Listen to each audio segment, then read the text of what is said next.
전에 우리 대표님께서 그 강주 사태 때 북한군이 내려왔는지 안 정확하게 아십니다. 그랬는데 얼마 전에 제가 알기로 국방부에서 그런 일은 없었다 이렇게 발표했는 거 같는데 거기에 대해서 많은 의혹이 있지 않습니까?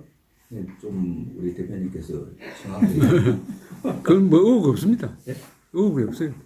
600명이 들어왔다는 건 아닙니까? 예. 그런데 600명이 들어오려면은 배로 타고 왔을 거 아닙니까? 그때 우리나라가 계엄령 체제인데 600명이 탄 배가 해안에 접근할 수가 있었겠습니까? 그리고 600명이 제가 광주 사태 취재를 했습니다.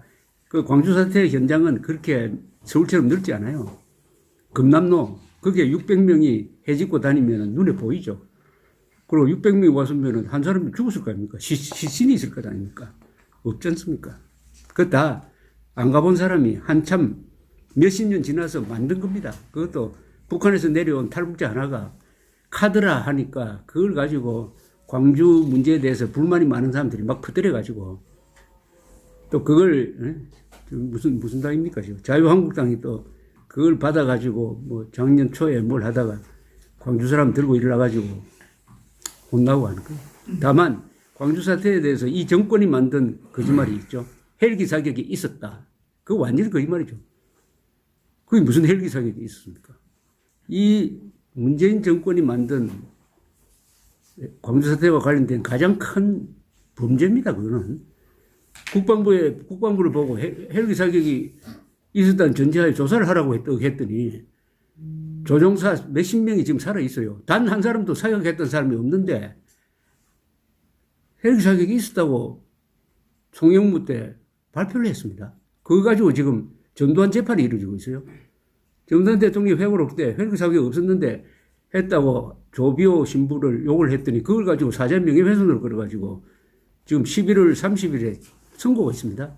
그 굉장히 중요한 선고예요. 만약 거기서 헬기 사격이 있었는데도 불구하고 전두환 대통령이 비방을 했다. 그래서 뭐 집행유예 몇 년 이렇게 나오면은 완전히 국가가 역사를 조작하는 겁니다. 헬기 사격 조작을 따져야 됩니다. 북한군 600명 이걸 따질 게 아니라. 일부의 경찰서라든지 이런 데서 무기를 탈취하고 하는 이런 것들이 시간과 그런 것들이 작전하듯이 탁탁 떨어지고 장갑차를 그때 당시에는 승용차 운전하는 사람도 적었는데 장갑차를 운전하면서 다 돌아다니는 사람들 등등은 설명하기가 굉장히 어렵지 않습니까? 그 현장에서는 다 설명이 되던데요. 아니, 제대군인들이 얼마나 많았는데, 제대군 중에는 탱크 모는 사람도 있고, 장갑차 모는 사람도 있고, 기관총 가진 사람도 있고, 다 됐고요. 그 다음에 제일 중요한 거는 크게 보면 됩니다. 광주 사태는 우리나라에서 일어난 사건 중에서 가장 철저하게 조사된 겁니다. 사실관계는. 적어도 한 5번 조사가 있었어요. 5번 조사를 해가지고 광주, 북한군 들어갔다는 말은 처음부터 나오지도 않았고, 헬기 사격이 있었다는 주장은 다 그때마다 다 부인이 됐습니다. 그리고 그때 제일 권위 있게 알 수 있는 사람이 유병현 합참 의장이죠. 유병현 장군 이야기 우리 생전에 인터뷰한 게 있습니다. 아니 내가 모르는데 누가 아느냐고. 그러니까 우리나라에서 이 음모론이라는 게 참 이게 사람을 병들게 한다는 게 그겁니다. 음모론이 의심에서 생기는 거거든요. 또 어떤 미움에서 생기는 거니까 감정하고 딱 붙어 놓으니까. 근데 음모론에 빠져버리면은 분열이 되고 음모론에 빠지면은 자기 음모론에 믿지 않는 사람을 미워하게 돼요. 우파가 음모론으로 지금 분열되죠. 그래 되면 어떻게 되느냐. 우파가 아닌 사람 보기에는 참 이상한 소리만 하는 집단이 이래 돼가지고 고립이 되어버립니다. 분열되고 고립됩니다. 미국도 지금 보니까 이 음모론 때문에 이게 세계 민주주의가 흔들리는 거 아니냐는 생각이 듭니다. 그런데 요새는 수단이 있거든요, 이게. 유튜브라든지 뭐를 해가지고 거짓말을 퍼뜨리는 수단이 있어요. 4.15 부정선거도 마찬가지 아닙니까? 부정개표 뭐 이런 것도 막 만들어가지고 막 하니까 거의 속는 사람 많잖아요. 그래서 아까 제가 서두에 이야기했잖아요. 한국에서 있었던 중요한 정치적 사건에 대해서는 저한테 물어보면은 제가 대충 정답을 내릴 수가 있습니다. 그 분야에 대해서는.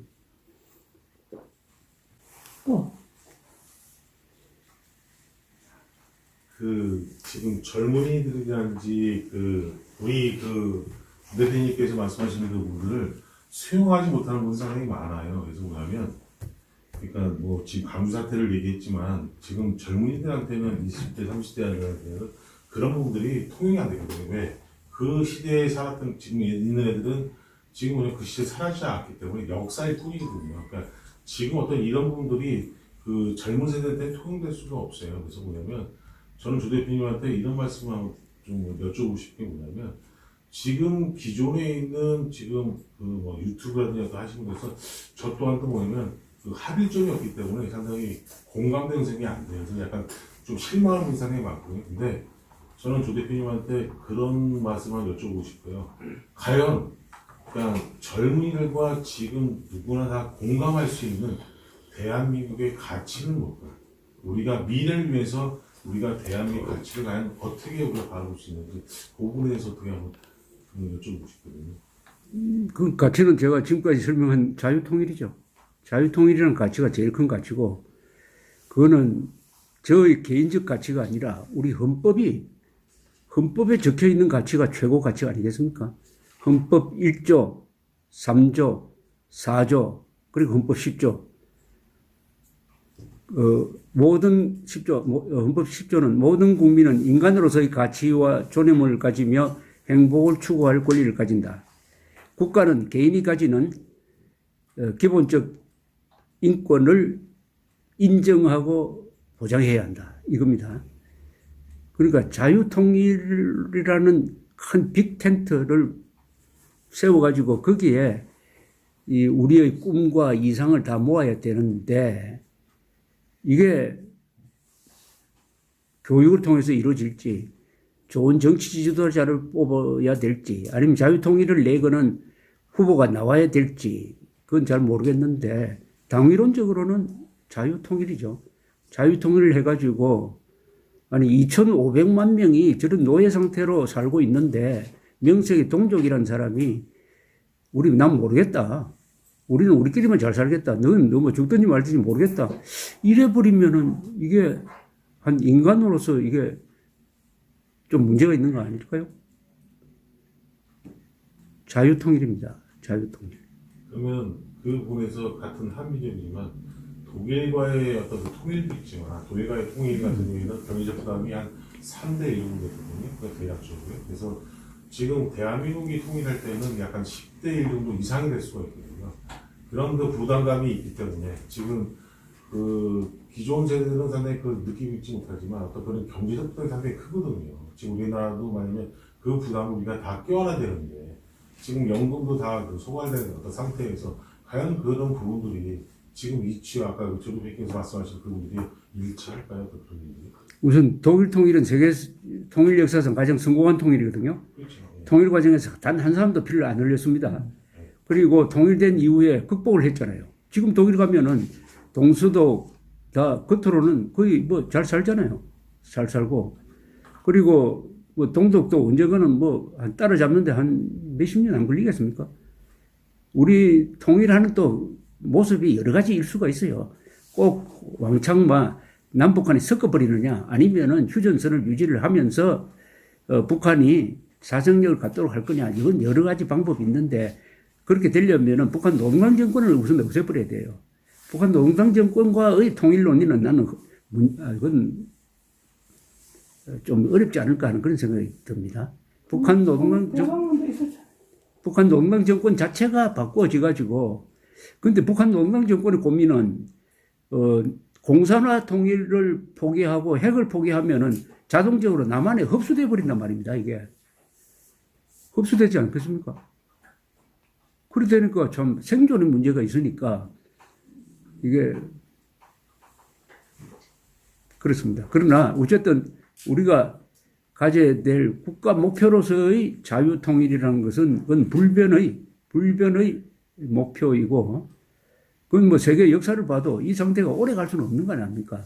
이게 오래 가려면은 뭐 경제력이나 이런 게 한 60%대 한 50% 이렇게 비슷하면 몰라도 이 격차가 너무 나지 않습니까?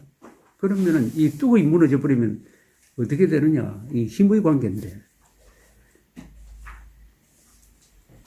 미국에서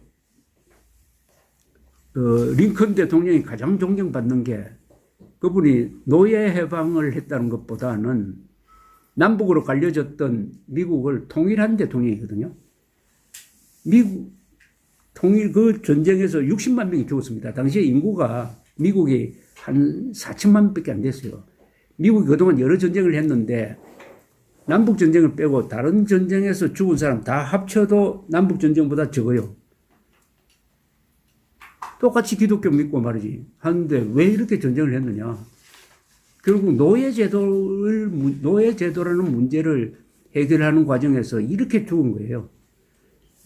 그래서 결국은 링컨이 이렇게 암살될 수밖에 없었던 어떤 그런 것도 있죠. 그렇게 피를 많이 흘린 사람이 결국 본인도 정말 죽었는데 그게 결국은 인류 국가로 가기 위한 진통 아니었겠습니까? 그때 만약 내전을 하지 않고 남북이 막 별도의 나라로 가버리고 하나는 노예제도를 계속 가지고 있고 하나는 안 가지고 있다.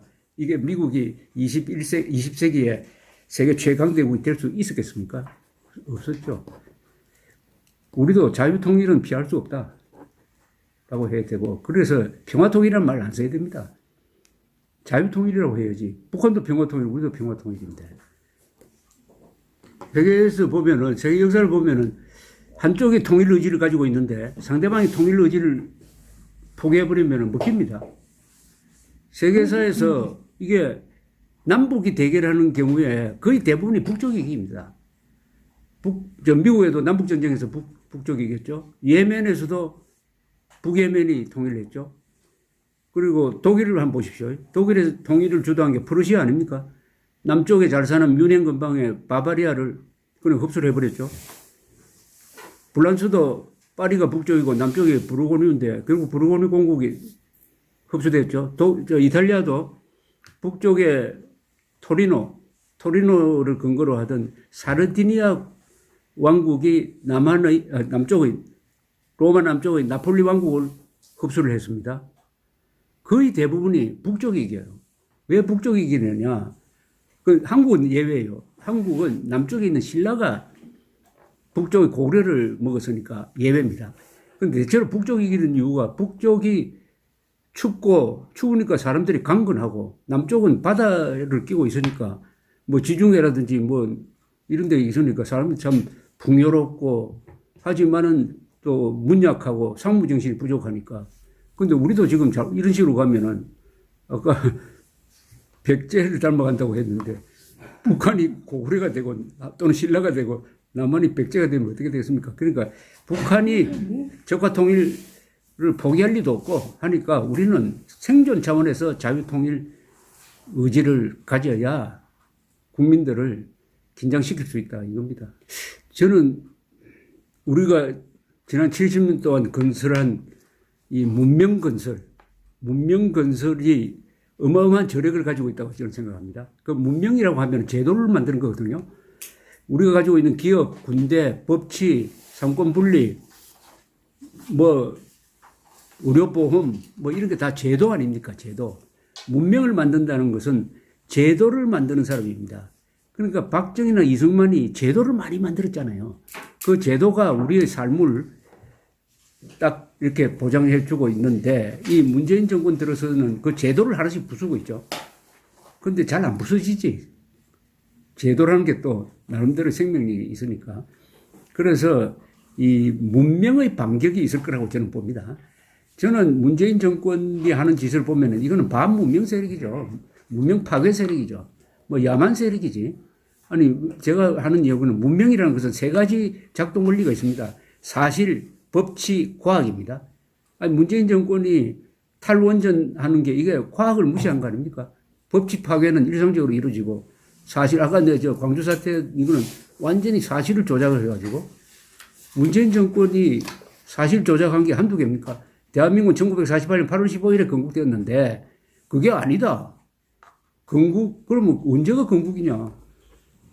1919년 상해 임시정부 수립일을 건국 100주년으로 한다고 약속하더니 안 해버렸잖아요. 작년에 건국 100주년 행사 없었잖아요. 왜 없었겠어요? 북한이 싫어하니까. 북한은 우리는 70년밖에 안 되는데 무슨 대한민국 100주년이라고 싫어하니까 그러면은 세계에서 건국일이 없는 생일이 없는 유일한 나라 아닙니까? 세상에 이런 역사 조작이 어딥니까 이게. 그래서 그렇다고 생일 없다고 해가지고 대한민국이 뭐 사라집니까?